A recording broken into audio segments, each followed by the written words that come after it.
Hi everyone, আজকে সকাল সকাল ব্রেকফাস্ট করে একটু তাড়াতাড়ি রেডি হয়ে নিচ্ছি, কারণ আজকে আমার ক্লাস রয়েছে আর আমি খুব লেট হয়ে গেছি জানো তো।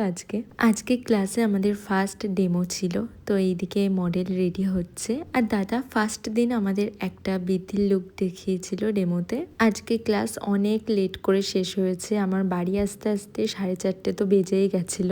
বাড়ি এসেই চলে গেছিলাম ছাদে, কারণ আমার কয়েকটা জামা কাপড় মেলানো ছিল, সেগুলো তুলে নিলাম। এরপর সৌরভ রাতে বাড়ি আসার পর আমি আর ও মিলে গেছিলাম একটু মাছ বাজার করতে। তো এইদিকে নিয়েছিলাম চিংড়ি মাছ, পাবদা মাছ আর কাঁকড়া মাছ নেওয়ার জন্য। সৌরভ খুব বায়না করছিল, কিন্তু আমি নিইনি, কারণ কাঁকড়া মাছ রান্না করতে আমি সেইভাবে খুব একটা জানি না।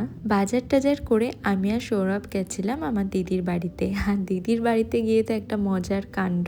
দিদির ঘরের সামনে বাচ্চারা মিলে কার্তিক ঠাকুর রেখে গেছে, আর সেটা নিয়েই অনেক মজা হচ্ছিল। এরপর দিদির বাড়ি থেকে একটু স্যুপ খেয়ে আমি চলে এলাম বাড়িতে। আর বাড়িতে এসে যে বাজারগুলো করে এনেছি সঙ্গে সঙ্গে সেগুলো সবকিছু গুছিয়ে রাখছি, কারণ যখনকার কাজ তখন সেই কাজগুলো করে না নিলে পরে আর হয় না, পরে আরো অনেক কাজ জমে যায়। তো আমি এখানে সমস্ত সবজিগুলো আলাদা আলাদা প্লাস্টিকে করে রেখে দেব ফ্রিজে। মাছগুলোও আমি ধুয়ে পরিষ্কার করে নিয়েছি, কারণ সকালে তো আমি খুবই ব্যস্ততার মধ্যে দিয়ে রান্না বান্না সারি। তো এই কাজগুলো এগিয়ে রাখলে আমার না আরো তাড়াতাড়ি রান্নাটা হয়ে যাবে, সময় অনেক কম লাগবে। এই তো সব কাজ গোছানো হয়ে গেছে, এখন আমি এগুলো ফ্রিজে রেখে দিচ্ছি। এই কাজগুলো যখন করছিলাম তখনও জানি না এরপরে আমার আর সৌরভের সাথে ঘটতে চলেছে একটা সারপ্রাইজ মজাদার ঘটনা। পরের দিন ছিল কার্তিক পুজো, তাই সৌরভের বন্ধুরা আমার বাড়িতেও কার্তিক দিতে এসছে।